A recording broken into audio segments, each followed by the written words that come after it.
संपली दिवाळी तेव्हा सार शांत होऊन गेले. घराबाहेरचे आकाशकंदील निवांत झोपी गेले. नव्या नव्या कपड्यांनी कपाट तेवढं भरून गेलं.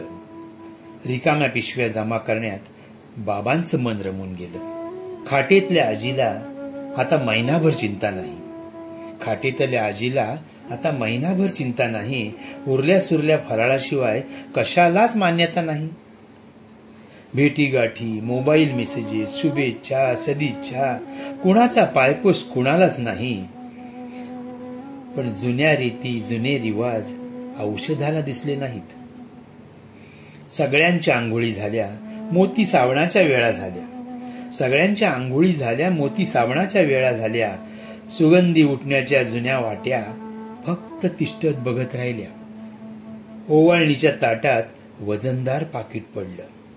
ओवाळणीच्या ताटात वजनदार पाकिट पडलं. वेडी बहीण, वेडी माया 7 बाऱ्यात हट्टानं बसलं.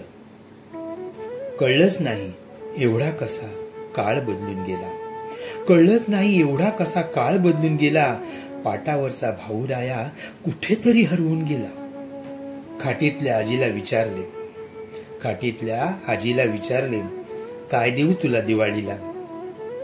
ती म्हणाली, काही नको बाबा. खाणं झालं, पिणं झालं, मरणही मागून झालं. पण ह्या दिवाळीचं त्या दिवाळीशी नातं थोडं कडूकडूच होत गेलं. ह्या दिवाळीचं त्या दिवाळीशी नातं थोडं कडूकडूच होत गेलं.